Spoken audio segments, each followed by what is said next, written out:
Bismillahirrahmanirrahim. Assalamualaikum warahmatullahi wabarakatuh. Innal hamdalillah nahmaduhu wa nasta'inuhu wa nastaghfiruh wa na'udzu billahi min shururi anfusina wa min sayyiati a'malina. May yahdihillahu fala mudhillalah wa may yudhlilhu fala hadiyalah. Asyhadu an la ilaha illallah wahdahu la syarikalah wa asyhadu anna Muhammadan abduhu wa rasuluh la nabiyya ba'dah. Allahumma shalli wa sallim wa barik ala nabiyyina Muhammadin wa ala alihi wa ashabihi ajmain, amma ba'du.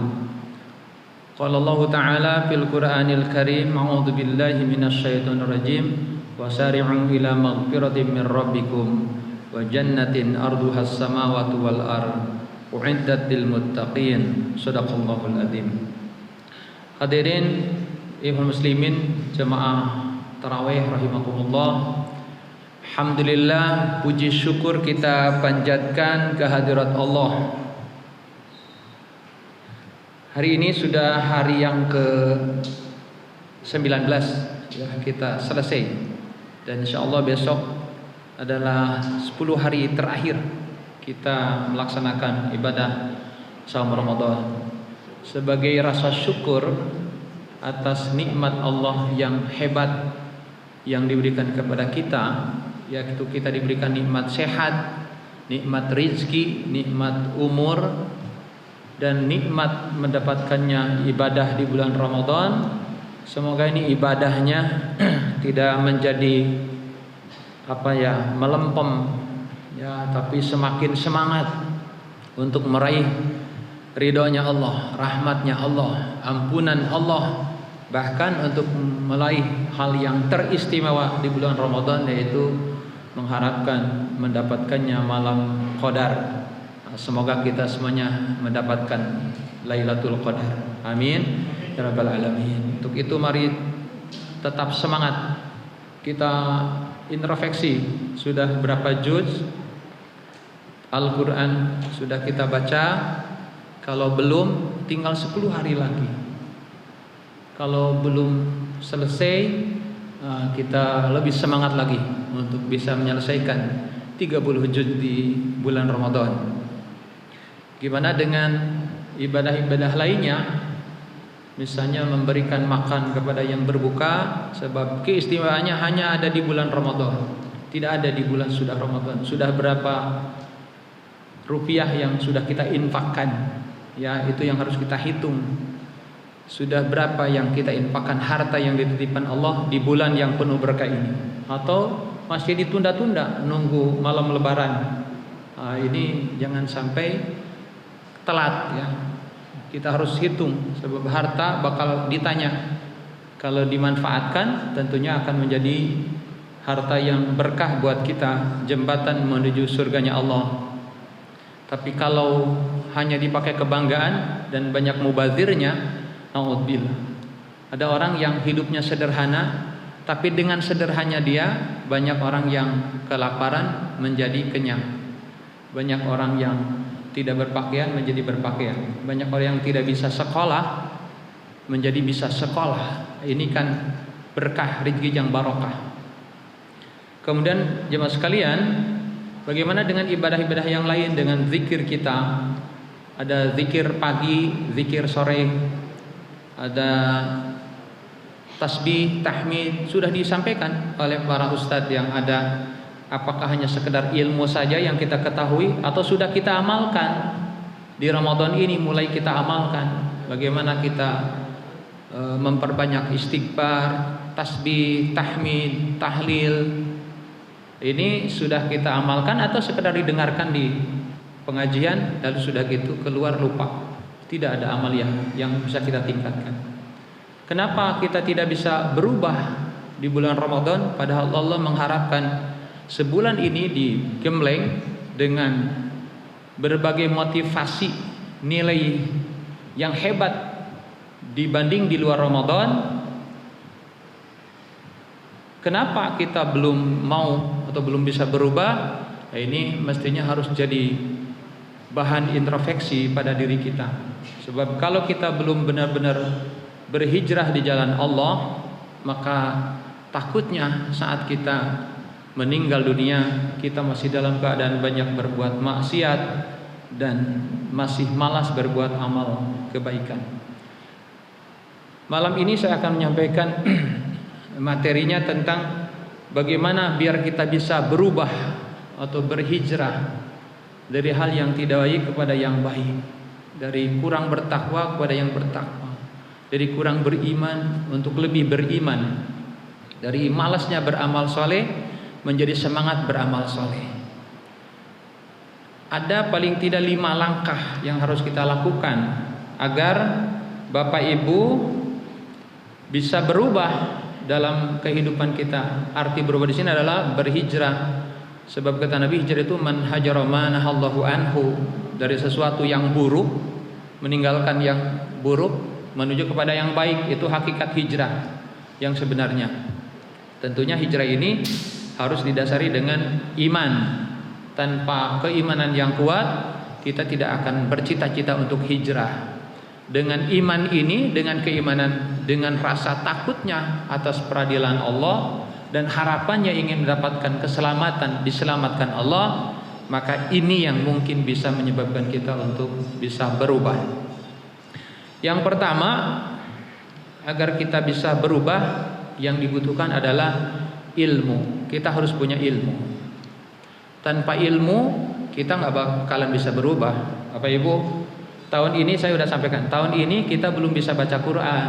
Harapan tahun depan bisa baca Quran, gitu kan? Nggak bakalan bisa tahun depan kalau nggak punya ilmunya. Maka dengan punya ilmu, belajar Al-Quran, belajar tajwid, belajar bacaan yang benar, tahun depan bisa berubah tuh, bisa baca Al-Quran. Jadi tidak akan bisa berubah tanpa adanya ilmu. Ingin sholat lebih khusyuk, ini juga harus ada ilmunya. Tanpa ilmu bagaimana bisa sholat khusyuk? Apa yang mendorong agar kita khusyuk? Kemarin disampaikan oleh beberapa ustaz.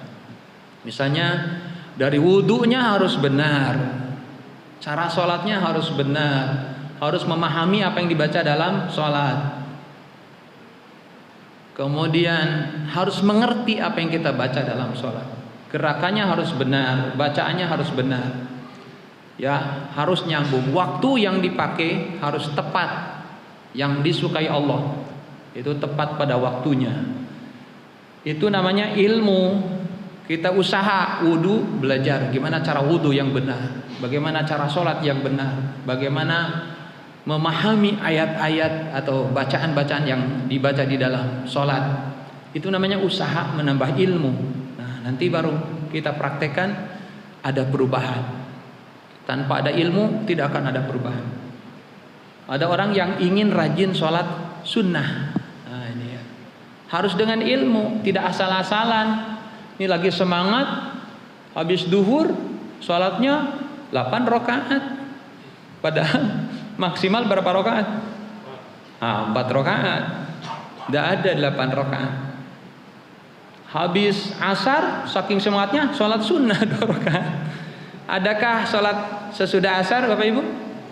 Tidak ada. Saking semangatnya awal bulan asar sholat. Ya, ini karena nggak punya ilmu, maunya berubah, nggak bisa berubah kalau tidak punya ilmu. Harusnya tahu mana yang sunnah dilakukan, mana yang tidak. Paling tidak harus kita tahu 4 rakaat sebelum duhur, 4 rakaat sesudahnya, minimal 2. Kemudian yang ghair muakkad, yang bukan muakkad itu 2 rakaat sebelum asar, atau ada 4 rakaat sebelum, tapi ghair muakkad, bukan muakkad. Kemudian 2 rakaat sebelum maghrib, tapi kata Nabi liman syaa, siapa yang mau. Jadi kalau mau silakan, kalau ada waktu silakan. Tapi maghrib lebih cepat waktu. Biasanya ada yang langsung, ada beberapa masjid yang langsung. Kalau di Masjidil Haram, kalau bulan lagi panas, musim panas kan cepat. Kadang-kadang habis adzan langsung qomat di sana. Artinya liman syaa kalau mau. Kalau sesudahnya itu muakkad, harus. Nabi tidak pernah meninggalkannya, muakkad itu. 2 rakaat tapi tidak 4 rakaat. Nah, kemudian Isya sebelumnya goyer muakkad, artinya bukan muakkad. Bahkan Nabi pernah mencontohkan 4 rakaat sebelumnya. Tetapi 2 rakaat pun biasa dilakukan. Tapi yang muakkadnya adalah 2 rakaat sesudah Isya. Itu. Kemudian sebelum subuh. Sebelum subuh ini hanya ada 2 rakaat, rakaatul fajri. Ya, 2 rakaat sebelum subuh. Awas. Bukan 4 rakaat, tapi 2 rakaat rakaatul fajri, yaitu hanya 2 rakaat sebelum subuh, melaksanakan sholat sunnah fajar namanya, atau qobliyah subuh. Khairu minad dunya wa ma fiha, lebih bagus daripada dunia dan seluruh isinya. Nah, karena tahu ilmunya sehingga sayang kalau dilewatkan sholat-sholat sunnah itu. Pada jemaah yang dirahmati Allah SWT, itu diantaranya tambahan kalau sudah punya ilmu lalu kita amalkan, berubah tuh yang tadinya tidak tahu menjadi tahu. Jadi tanpa ilmu bagaimana kita bisa berhijrah, meningkatkan amal soleh, meningkatkan kebaikan-kebaikan. Sebab ibadah itu harus punya ilmu. Setuju Pak Ibu? Setuju? Tetapi kenapa pengajian sepi terus? Kenapa yang kajian tuh sepi? Ya. Jadi bakal bisa datangnya kita ke majelis ilmu kalau kita merasa butuh. Berarti kan keimanan yang mendorong itu. Sebab kalau kita iman hidup untuk ibadah, pasti kita butuh ilmu. Sebab ibadah itu harus pakai ilmu. Kalau tidak pakai ilmu, la tuqbalu, ditolak, ya, tidak diterima. Nah, baik, setujulah semuanya. Semoga nih majelis-majelis pengajian di Al-Muhajirin ini nanti banyak yang hadir ya, khususnya yang merasakan butuhnya ilmu, ya tidak akan rugi Pak, datangnya, duduknya, dengarnya. Kalau tidak paham tinggal tanyakan, nanti biar bisa ada jawaban dari dari para guru yang memberikan materi. Baik. Yang kedua, nah ini yang kedua. Ngaji si rajin Ustadz. Saya setiap minggu ngaji, kadang-kadang ngaji di Al-Muhajirin, ngaji juga di Al-Istiqomah, di Al-Hidayah, ada misalnya gitu, rajin. Tapi kok belum berubah-berubah nih? Belum bisa berubah, gimana nih? Tahu ilmunya Pak, tahu. Kalau sholat tepat waktu itu tahu, bagus. Kalau puasa Senin Kemis itu tahu. Kalau ngomongin orang itu dosa, tahu. Tapi kok ngomongin orang terus? Kalau suudzon itu dosa, tahu. Ya, kalau marah itu nggak ada manfaatnya, tapi marah terus, tahu. Tahu, ngaji kok, tahu hukumnya, tahu. Tapi kok nggak berubah? Yang kedua nih syaratnya harus ada niatan yang kuat untuk berubah. Azimah, bahasa harus punya kekuatan. Kalau kata makalah orang pesantren itu manjadda wajada. Kalau kuat pasti tercapai. Itu. Kalau keinginannya tinggi pasti tercapai. Nih ya, ini bukan hadis, kadang-kadang ada orang sebut hadis, itu makalah namanya. Bahasa kata-kata mutiara.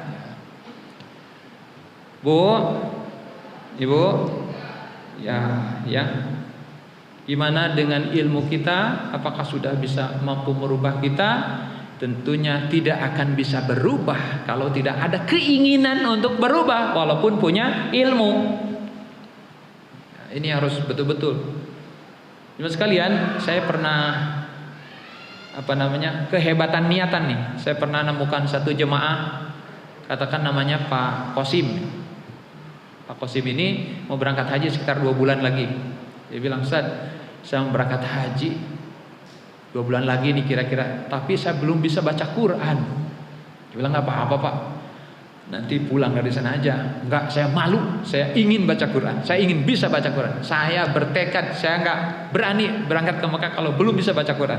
Saya malu rasanya, katanya, hidup diberi kecukupan, diberi akal sehat, saya nggak bisa baca Quran, saya malu Ustaz. Ya udah, dia nyari orang yang bisa ngajarin.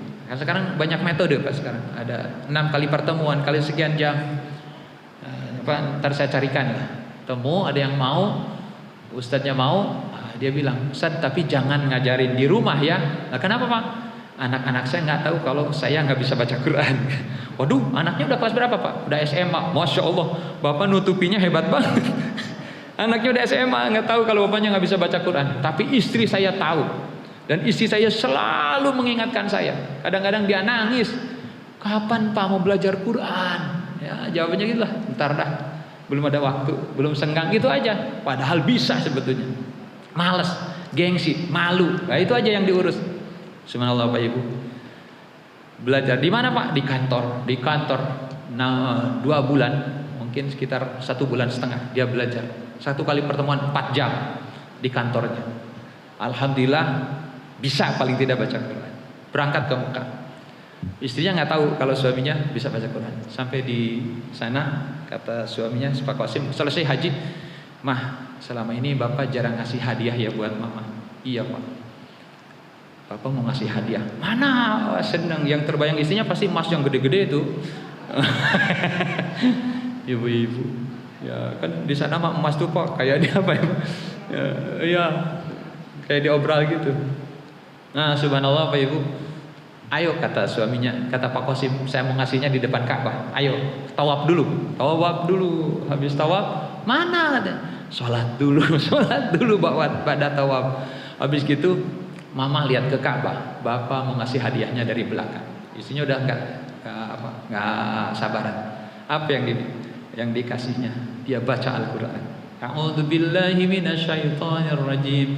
Bismillahirrahmanirrahim. Alif lam mim. Dzalikal kitabu la raiba fihi hudal lil muttaqin alladzina yu'minuna bil ghaibi wa yuqimunas sholata wa mimma razaqnahum yunfiqun.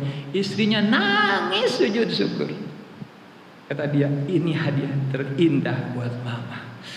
Mama senang, Mama bangga sekarang di hadapan anak-anak kalau Papa bisa baca Quran. Senang suaminya, istrinya nangis. Lalu dia telepon mertuanya, ibunya Pak Qasim. Halo ibu, di mana kamu? Ini saya lagi di depan Ka'bah, sedang sama Mas Qasim. Mana Qasim? Ini Mah, ini ada oleh-oleh dari Mas Qasim. Kata istrinya, terusin baca ya, katanya gitu. Dibaca. Innal ladzina amanu walladzina yuqimuna sholata wa mimma razaqnahum yunfiqun walladzina yu'minuna bima unzila ilaika wa ma unzila min qablik wa bil akhirati hum yuqinun. Terdengar ibunya menangis. Menangis. Apa kata ibunya? Nah, ini hadiah, oleh-oleh terindah. Selama ini Mama suka nangis dalam tahajud, nangis dalam sujud. Anak Mama belum bisa baca Quran, Mama takut nanti di akhirat, di peradilan Allah Mama ditanya kenapa anaknya belum bisa baca Quran. Sekarang Mama senang, Mama bangga dan bahagia. Indah Pak. Itulah kalau kita punya keinginan yang hebat dengan tujuan yang bagus, Allah akan kasih kemudahan untuk kita. Harus yakin Bapak Ibu. Jadi yang kedua, niatkan untuk bisa berubah. Sesudah juga punya ilmu. Niatannya udah tinggi, tapi untuk berubah masih berat. Para ibu sekalian, yang berikutnya adalah cari teman yang bisa mengajak kita untuk berubah. Pilih teman yang baik. Nah, insya Allah ini maka kata Nabi, ar-rajulu ala dini khalilihi, ad-dinu ala dini khalilihi. Kata Nabi, ar-rajulu ala dini khalilihi, seorang itu akan diwarnai oleh agama temannya. Falyandur ahadukum mayu khalilu, maka lihatlah siapa teman dekatmu, kata Nabi. Hati-hati. Kalau teman kita rajin ngaji, kita akan dibawa ngaji. Ayo ngaji Mas, masa nggak ngaji? Akan diajak, akan dirayu gitu. Pilih teman yang bagus. Ahli masjid, ahli pengajian, tuh jadikan teman yang bagus. Bukan ahli remi.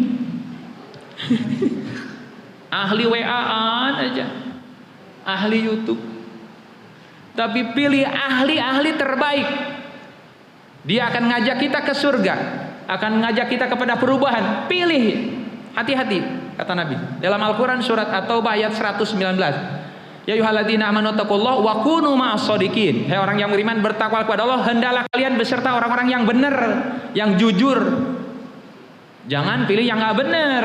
Hati-hati. Kalau kita pilih teman tukang bohong, ke bawah gitu. Pilih teman ya tukang gosip, ya ke bawah gosip. Nggak ada sih ibu-ibu di sini mah, subhanallah, alhamdulillah ya. Ya, pilih yang baik Pak. Teman yang suka mengingatkan kalau kita berbuat salah, pasti kita berubah. Sekali lagi harus benar cari memilih teman. Jangan asal teman. Jangan sampai teman yang akan mencelakakan kita, menjerumuskan kita. Ya, insya Allah nih, kalau teman kita bagus, maka ketika kita lemah iman, dia yang mengingatkan kita sehingga iman kita akan naik. Maka Allah berfirman, wa tawassaw bil haq wa tawassaw bis sabr. Sama-sama? Wa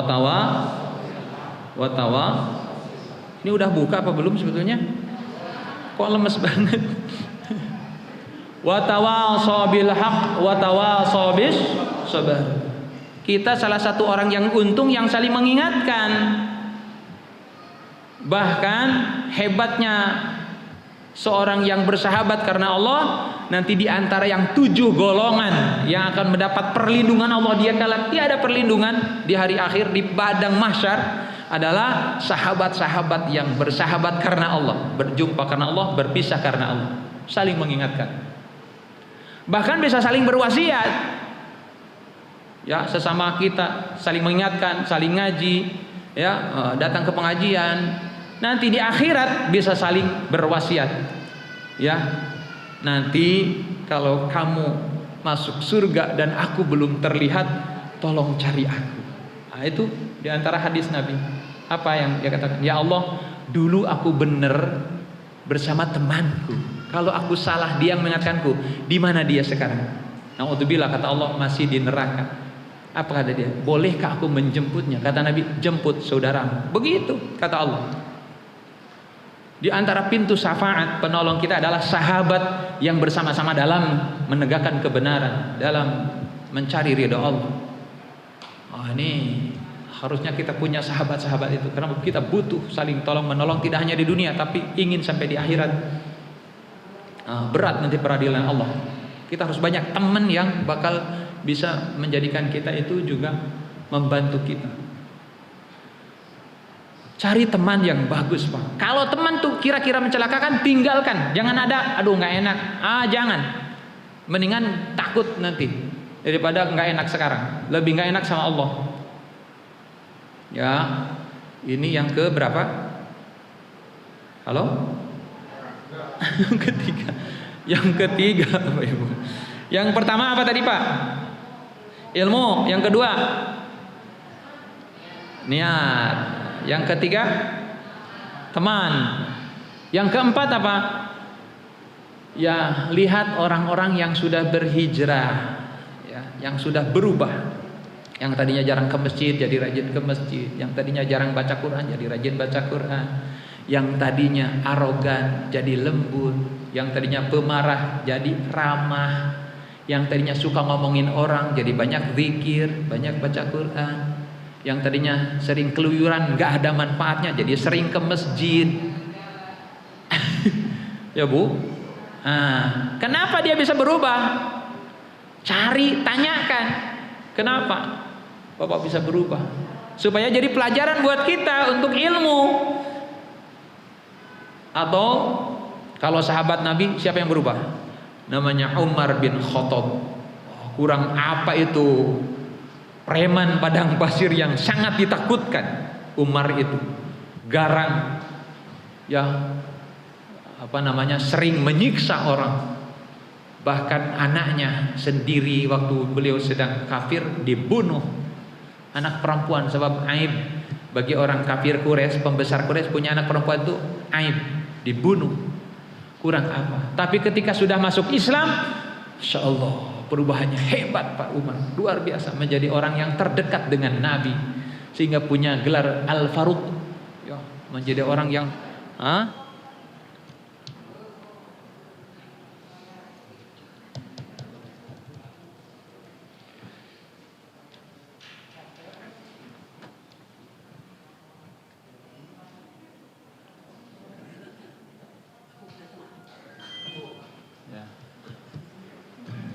Ya, sebentar lagi Bapak Ibu. Terhalang iklan. Sampai di mana tadi Bapak Ibu? Umar ya. Umar itu ketika Umar masuk Islam, dia yang menantang kafir Quraisy yang bakal menghalangi dakwah Nabi. Hebat Umar itu. Luar biasa, ketegasannya luar biasa. Ya, Nabi menjadi bagian doa Nabi. Nabi minta ketika Umar bin Khattab dan Umar bin Hakam, yaitu Abu Jahal, ya tokoh Quraisy yang sangat berpengaruh, itu dua yang didoakan Nabi. Ya Allah, masukkan di antara dua Umar ke dalam Islam. Yang mendapat hidayah adalah Umar bin Khattab. Hebat, perubahannya hebat Pak. Ya kalau memang saya mau begini nggak bisa berubah, nggak ada yang nggak bisa berubah, bisa berubah. Yang penting tadi keinginannya untuk berubah, usahanya untuk berubah harus ada. Kalau enggak ya nggak bakalan ada perubahan. Tahun ini yang nggak bisa ngaji, tahun depan Ramadan ketemu lagi nggak bisa ngaji. Ya tahun ini ya sholat masih begitu, tahun depan masih begitu. Tidak ada perubahan. Sebab memang tidak ada keinginan untuk berubah, tidak ada usaha untuk berubah. Pak, kita nggak tahu umur, harus segera ini, harus segera. Sebab yang disebut taubat tidak hanya sekedar taubat, harus ada perubahan, harus ada kualitas dari amal-amal kita. Kemudian yang terakhir adalah harus terus berdoa kepada Allah agar kita senantiasa berada dalam ridhonya dan bisa berubah, bisa berpindah dari hal-hal yang tidak baik kepada hal yang baik-baik. Kita harus doa. Dalam sholat kita selalu berdoa, dan ini harusnya diresapi dengan hati, tidak sekedar diucapkan. Apa doanya? Bapak Ibu, ayo doa mendapat meminta hidayah dalam sholat. Ada yang tahu? Ya, apa bunyinya? Ayo Bapak Ibu, yang dapat jawab boleh pulang duluan. Apa? Ihdinas siratal mustaqim, sama-sama. Ihdinas siratal mustaqim. Kurang serempak. Ihdinas siratal mustaqim, siratal ladzina an'amta 'alaihim ghairil maghdubi 'alaihim waladdallin. Tunjukilah kami jalan yang benar atau jalan yang lurus, itu jalan siratnya Allah, ya. Yaitu jalan orang-orang yang telah Engkau beri nikmat atas mereka. Siapa mereka? Ayo, dalam ayat surat An-Nisa. Alladzina an'amta 'alaihim minan nabiyyin wasiddiqin wasyuhada wassolihin. Itu yang disebut di dalam surat itu. Kita kan nggak pernah nanya kan, nggak pernah siapa yang diminta itu. Yaitu orang-orang telah Engkau beri petunjuk atas mereka. Siapa mereka? Alladzina an'amta 'alaihim, itu mereka yang sudah diberi nikmat. Minan nabiyyin, dari para nabi, yang sudah mengorbankan seluruh jiwa, raga, sudah membuktikan keimanannya dengan sungguh-sungguh, sudah puas beribadah di hadapan Allah, sudah rela apa yang dia miliki diberikan untuk berjihad di jalan Allah. Wasiddiqin, dan orang-orang yang membenarkan, yang bersama para nabi, para sahabat. Wasyuhada, dan orang-orang yang mati syahid. Ini waktu perang Uhud, ada seorang sahabat yang berikrar, Pak, ya Allah, tolong hancurkan aku di medan Uhud. Bukan minta selamat, Pak. Hancurkan tubuhku ketika aku berjihad di Uhud. Hancurkan semua tulang-tulangku, semua badanku, semuanya. Aku ikhlas ridho. Agar ketika engkau bertanya nanti di mahsyar, ketika ditanya, untuk apa tuh jasadmu kau pergunakan? Aku dengan bangga akan jawab, dipakai berjihad di jalanmu ya Allah. Tuh hebat. Para syuhada itu rela, Pak, hartanya habis, badannya juga. Ketika Nabi diserang oleh pasukan Quraisy, kan perang Uhud tuh Nabi sudah menang. Karena hebat Nabi mengatur tuh. Nabi tuh hanya 700, yang 300 kan pulang. Sementara Khalid bin Walid, Abu Sofyan, Ikrimah, anaknya Abu Jahal, datang dengan 3.000 pasukan yang lengkap dengan pasukan yang kuat. Nabi hanya 700, tetapi Nabi cepat mengambil posisi di Uhud itu membelakangi gunung Uhud. Jadi di belakang nggak bisa diserang sebab ada gunung yang cukup tinggi dan lebarnya 7 kilo, panjangnya 7 kilo, lebarnya 3 kilo. Jadi cukup besar. Nah, di sampingnya gunung Uhud ada namanya Jabal Ainain atau Jabal Rumat. Di celah-celahnya baru tuh ada celah dari gunung Uhud ke Jabal Rumat tuh ada celah. Nah, Nabi memposisikan 50 pasukan panah di Jabal Rumat. Sementara pasukan yang dipimpin Nabi sendiri yaitu menghadap ke kota Mekah, ya, membelakangi Jabal Uhud. Datanglah pasukan Abu Sufyan dengan pimpinnya Ikrimah dan Khalid bin Walid. Saat Khalid bin Walid belum masuk Islam. Ketika masuk, mereka nggak bisa maksimal menyerbu sebab terhalang oleh gunung Jabal Ainain itu. Dari depan itu terhalang. Kalau muter ke belakang sudah ada pasukan panah yang menghajarnya dari atas. Kalah Pak. Nabi hebat. Bikin strateginya hebat. Sehingga yang 3000 itu nggak ada manfaatnya. Kalah dengan yang 700. Sudah kalah, kabur. Nah, Nabi sebelum perang berwasiat kepada yang di atas bukit Ainain, kamu nanti kondisi apapun di bawah sebelum aku perintahkan turun, jangan turun. Nah, gitu. Tapi ketika Nabi terlihat menang di bawah, sudah mulai ngambil harta ghanimah, yang atas tuh lupa atas pesan Nabi. Sebab lihat temannya udah ngambil ghanimah, direka turun satu persatu, akhirnya kosong Pak. Di atas hanya ada Abdullah bin Jubair dan Mus'ab bin Umair. Abdullah bin Jubair itu pemegang panji yang memimpin atas, dan Mus'ab bin Umair. Akhirnya Khalid bin Walid melihat kalau di atas sudah nggak ada orang, dia balik dan dia tahu pasti ini orang Islam sedang ngambil rampasan perang, sedang lengah. Balik dia, dikuasainya di atas, dipakainya pasukan panah, diserbu dari kiri kanan. Nabi dan para sahabat sedang lengah. Apa yang jadi tujuan Abu Sufyan? Ya, membunuh Rasul. Semua diperintahkan supaya membunuh Nabi dengan hujanan panah, tombak. Tapi seluruh sahabat sepakat membentengi Nabi. Dibentengi Nabi dengan badan mereka. Sehingga semua terkena panah, tombak. Sehingga 70 kaum muslimin wafat di medan Uhud. Dan mereka senang bahagia, tersenyum bahagia. Sebab sudah mengorbankan apa yang dia miliki demi membela Allah dan Rasulnya. Nah, ini namanya orang syahid. Jadi pantas dapat nikmat surga. Wassolihin, dan orang-orang soleh. Orang-orang soleh adalah orang yang juga hidupnya dipakai untuk beribadah kepada Allah. Setuju semuanya orang soleh adalah orang baik. Tapi belum tentu namanya Pak Soleh baik. Belum tentu. Soleh itu harus mengikuti aturan Allah dan Rasulnya, baru soleh. Ya, tidak salah. Nah, itulah yang diminta ke Allah. Ghairil maghdubi alaihim waladhdallin, bukan jalan orang yang kau murkai. Siapa yang dimurkai? Bukan orang Nasrani saja atau orang Yahudi. Yang dimurkai itu adalah orang biasa, orang ngaku Islam, ngaku iman, tapi paham tapi nggak diamalkan. Itu yang dimurkai. Kabura maqtan indallah. Orang yang tahu tapi tidak mengamalkan, dimurkai. Naudzubillah. Kalau untuk sekedar tahu kan gampang, tapi mengamalkan itu lebih berat. Nah, kebanyakan kita tahu tapi kok tidak diamalkan. Nafsunya lebih menguasai jiwanya. Ini saat Ramadan kita mengendalikan nafsu untuk tunduk ke Allah, agar kita itu yang kita tahu kebenaran lalu amalkan dalam hidup supaya beruntung. Waladhdallin, dan orang-orang yang sesat. Ada juga yang satu, orang yang beramal tapi tidak sesuai dengan aturan Allah dan Rasulnya. Ya, seperti ngerarung di mana, bacanya sih Yasin, bacanya Fatihah, tapi prakteknya kemusyrikan. Ya, walaupun dengan bacaan itu, tapi kalau tujuannya nggak benar, tetap saja menjadi kemusyrikan dan itu sesat. Na'udzubillahi min dzalik. Atau amal ibadah yang tidak dengan ilmu dan kita tidak mengikuti aturan Allah dan Rasulnya. Jadi sekalian, maka doa.